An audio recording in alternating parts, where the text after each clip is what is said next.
మొత్తానికి టిఆర్ఎస్ బిఆర్ఎస్ లో ఇబ్బంది జరుగుతుంది. బయట వాళ్ళు మనల్ని తిట్టేదానికంటే కాదు సార్. మనోళ్ళే మనల్ని తిడితే రేవంత్ అన్న వదిలిన బాణం అనుకోవాలా? లేదు లేదు లేదు అది రేవంత్ రెడ్డికి ఈ దీంట్లో ఏం సంబంధం లేదు. ఓకే. ఆమె రేవంత్ రెడ్డి తిడుతుంది, రేవంత్ రెడ్డి కూడా ఆమె గురించి గతంలో మాట్లాడింది, ఇప్పుడు కూడా మాట్లాడుతుండ్రు. అండ్ మోర్ ఎవర్ ఆమె మటుకు ఎట్టి పరిస్థితుల్లో కాంగ్రెస్ పార్టీకి వస్తే మటుకు జనరల్ గా ఎవరు కూడా ఒప్పుకోరు.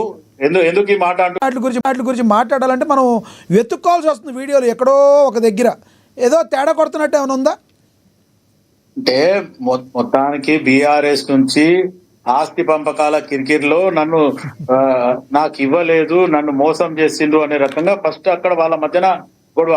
అండ్ మోర్ ఎవర్ అదే కాకుండా బీజేపీలో బీఆర్ఎస్ లో ఆధిపత్య పోరుంది. మూడు ముక్కల ఆట జరుగుతుంది. కేటీఆర్ గాని కవిత గాని లేదు అనుకుంటే మొత్తానికి ఈ రకంగా వాళ్ళ మధ్యన గొడవ. దాన్ని ఏం చేస్తున్నారంటే ఆ బురద తీసుకొచ్చేంత ప్రజలకు రుద్దుతుండ్రు, పక్క పార్టీలకు రుద్దుతుండ్రు. ఇటు బీజేపీ అనుకోండి, కాంగ్రెస్ అనుకోండి. ఇప్పుడు ఆమె పర్టికులర్ గా టార్గెట్ చేసి మాట్లాడుతుంది మటుకు బీఆర్ఎస్ వాళ్ళని. అంటే గతంలో ఉన్న మంత్రులు గాని ముఖ్యమంత్రి గాని మళ్ళీ అక్కడ చెప్పే వరకు ఏమంటుందంటే కేసీఆర్ దేవుడు, కేసీఆర్ చుట్టుపక్కల ఉన్న వాళ్ళంతా దయ్యాలంటుంది. అది ఆమెకే అర్థం కావాలా. మరి కేసీఆర్ చుట్టూ ఆమె కూడా ఉండే కాబట్టి ఈమె కూడా ఒక దయ్యమైన రకంగా కూడా మనం ఆలోచించాలి. ఎందుకంటే గతంలో ఈమె పక్క నుండి మొత్తానికి కేసీఆర్ కూతురుగా ఇదే నిజామాబాద్ ఎంపీగా మొత్తానికి అప్పుడు ఉద్యమ కాలంలో చాలా మంది ఉన్నారు. వెంకటరెడ్డి గారు ఉన్నారు, నేనున్నా, ఇంకా చాలా మంది ఉద్యమ కాలంలో పనిచేసినాం, చేయమలే అని కాదు. కానీ ఇదే కవిత పరంగా కేటీఆర్ పరంగా ఆలోచిస్తాను ఎప్పుడు వచ్చిండ్రు? 2008 లో వచ్చిండ్రు. 2008 లో వస్తేనే ఈరోజు అలా తండ్రి చాటు బిడ్డ కాబట్టి తండ్రి ఎంపీగా ఇచ్చిండు. అటు మజియాష్కి ఓడగొట్టి ఆమె నిలబడడం జరిగింది.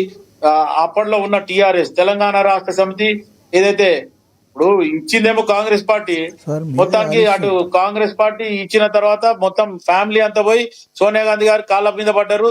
ఎస్, సోనియా గాంధీ గారు ఇచ్చిండ్రని అసెంబ్లీలో కూడా కేసీఆర్ చెప్పడం జరిగింది. కానీ యూటర్న్ తీసుకొని ఫ్లైట్ ఎక్కినాక ఏం చెప్పిండు? మనం ఎవరితో పొత్తు పెట్టుకునేది లేదు, మొత్తానికి పార్టీని విలీనం చేసేది లేదు, మనమే నిలబడుతున్నాం అని చెప్పి ఇటు అంటే కేసీఆర్ మొత్తానికి నాటకాల రాయుడు. ఎప్పుడు ఏ రకంగా మాట్లాడతాడు అనేది మనం చెప్పలేం.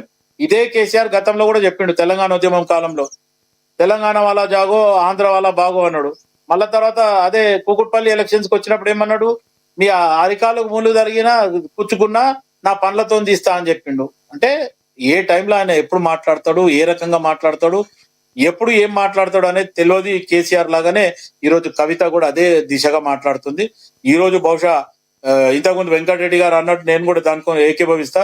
బీఆర్ఎస్ పార్టీ రేపు ఇబ్బందుల పాలవుతుంది. కేసులలో లోపల పోతే నువ్వు పక్క పార్టీ అన్న పెట్టుకొని లేకపోతే జాగృతిని అడ్డం పెట్టుకొని మమ్మల్ని తిట్టు, ఇటు వెంకటరెడ్డి కానీ లేకపోతే డాక్టర్ శివకుమార్ లాల్ తిట్టేదానికంటే నువ్వు తిడితే బాగుంటది అనే రకంగా. ఎందుకంటే ఆయన బీజేపీ పార్టీ, నేను కాంగ్రెస్ పార్టీ, పక్క పార్టీలు తిట్టకుండా నువ్వే తిడితే బాగుంటది అని అది మన ఎత్తుగడలు వేస్తున్నారు అనేది కూడా ఉండొచ్చు. అంటే మూడు ముక్కలాట అని జరుగుతుందని చెప్పి మీరు కూడా అంటున్నారు. ఆ మూడు ముక్కల్లో ఏ ముక్క కొంచెం మీకు పాజిటివ్గా ఉండే అవకాశం ఉంది? అంటే బీఆర్ఎస్ ఆయన ఎవరైతే కేటీఆర్ ఉన్నారో మీకు పాజిటివ్గా మాట్లాడే అవకాశం అయితే లేదు.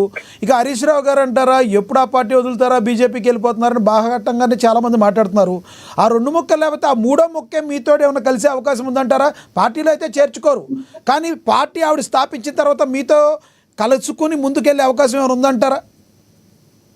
ఇప్పుడు ఈ విషయాన్ని అయితే ఇప్పుడే మనం ఏం చెప్పేది లేదు.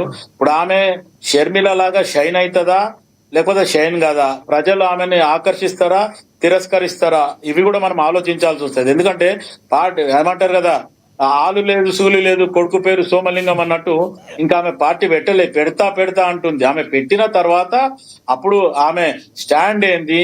ఇప్పుడు గతంలో ఆమెకు ఉద్యమ కాలంలో ఉన్నప్పుడు, ఆమె ఎంపీగా ఉన్నప్పుడు, ఆమె ఎమ్మెల్సీగా ఉన్నప్పుడు అమరవీర స్తూపం గుర్తురాలే, ప్రజలు గుర్తురాలే, రైతులు గుర్తురాలే, సింగరేణిగా అధ్యక్షుడు ఉన్నప్పుడు సింగరేణి గురించి గుర్తురాలే. ఇప్పుడు అన్ని గుర్తొస్తున్నాయి ఆమెకి. ఎందుకంటే పార్టీలకి బయటికి వచ్చిన తర్వాత జ్ఞానోదయం అయింది.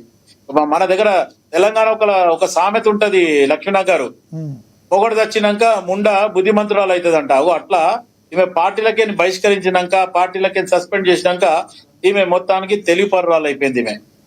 రైట్, శివలాల్ గారు అందుబాటులో ఉండండి, మళ్ళీ మాట్లాడతాం. మనతో రాజకీయ విశ్లేషకులు రాజమౌళి గారు కూడా ఉన్నారు, ఆయనతో మాట్లాడదాం. రాజమౌళి గారు నమస్తే సార్. నమస్తే అండి, అక్కడ ఉన్న మిత్రులందరూ కూడా నమస్కారం.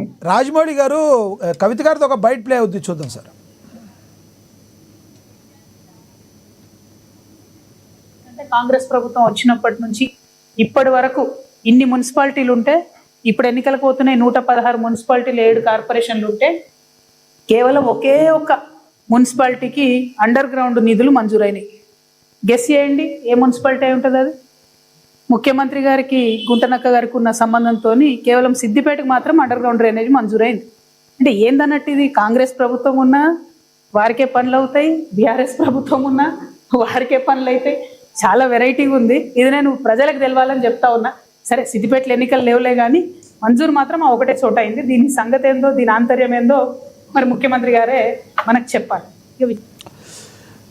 ఎందుకో ఆ గుంటనక్క ఎవరు అని మీకు మనందరికీ తెలిసిన విషయమే. కాకపోతే గుంటనక్క అన్నారు కానీ పేరైతే చెప్పట్లేదు. ఆవిడ నోటితో వింటేనే ఎవరైనా కూడా దాన్ని బయటికి యాక్సెప్ట్ చేసే పరిస్థితి. ఏమంటారు మీరు? అసలు కవిత గారి యొక్క సిచ్యువేషన్ ఎలా చూస్తారు? ఆమె రాజకీయ ఎగ్జిస్టెన్స్ కోసం పోరాడుతుంది. సో దాంట్లో ఎట్లా అన్ని అట్లా నుంచి బయటపడతారు. ఆమెకున్న అడ్వైజర్స్ కూడా పాపం చక్కగా లేరు. వాళ్ళు కరెక్ట్ ఉంటే ఆమె దారి తప్పిన నావ లెక్క అయిపోయింది సముద్రంలో. మరి ఆమె మంచి దారిని వెతుక్కుంటే బాగుంటది, లేదంటే గట్టనే తిరుగుతూ ఉంటది. ఆ శర్మిల కొట్టిన గట్టి అవుతుంది.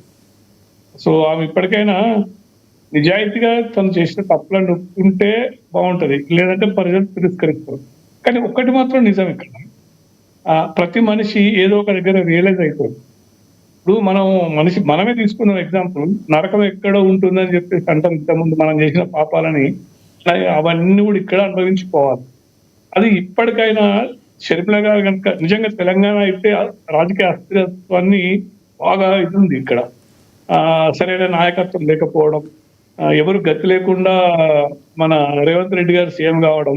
ఎందుకంటే అక్కడ కేసీఆర్ గారి దురహంకారమైన పాలన నుంచి బయటపడడానికి కన్సూప్ మేరల్లో వాళ్ళకు ఎవరు ఓట్లు వేసే వాళ్ళకి ఓటర్స్ కి కన్సూప్ మేరల్లో మంచి పార్టీ కనబడలేదు. ఆ భారతీయ జనతా పార్టీ కనబడ్డది కానీ వాళ్ళ లోపల ఉన్న అంతర్గత కుమ్ములాటలతోని అందులో సరైన నాయకుడు ఎవరు లేరు అని ప్రజలు భావించి అందుబాటులో ఉన్న రేవంత్ రెడ్డికి పట్టం కట్టారు. అని ఆయన కూడా పాపం 2.5 సంవత్సరాల నుంచి ఒక మంచి అవకాశం వచ్చింది, దాన్ని వాడుకుందాం అంటే మరి ఆయన అటు ఢిల్లీ నుంచి ఆయనకు ఫోర్స్ ఉందా, ఇక్కడ లోకల్ ఉన్న లీడర్ల నుంచి ఫోర్స్ ఉందా, లేకుంటే అవగాహన రాహిత్యమా? మొత్తానికైతే పరిపాలన చక్కగా చేయట్లేదు. సో దీన్ని మళ్ళీ ప్రజలు విసుగు చెందుతున్నారు అన్నట్టు. మొన్న జరిగిన ప్రజలకు అందుబాటులో ఎందుకు వాళ్ళు కాంగ్రెస్ పైన సీట్ ఇచ్చారంటే, అక్కడ లోకల్ ప్రస్తుతం కాంగ్రెస్ పార్టీ పరిపాలిస్తుంది కాబట్టి బెదిరించారు అక్కడ ఎమ్మెల్యేలు. మన సర్పంచ్ ఎలక్షన్స్ అప్పుడు ఎమ్మెల్యేలకు టార్గెట్ పెట్టి మొత్తం టార్గెట్ పెడితే బలవంతంగా ఇవ్వడం రకంగా మొత్తం మీద కొన్ని సీట్లు వచ్చాయి. తర్వాత పురపాలక సంఘం ఇప్పుడు డిస్ట్రిక్ట్ అదే కార్పొరేషన్ సభ్యులు అయింది కదా, అక్కడ కూడా సేమ్ ఇదే అయింది. వీటన్నిటిని మనం కాసేపు పక్కన పెడితే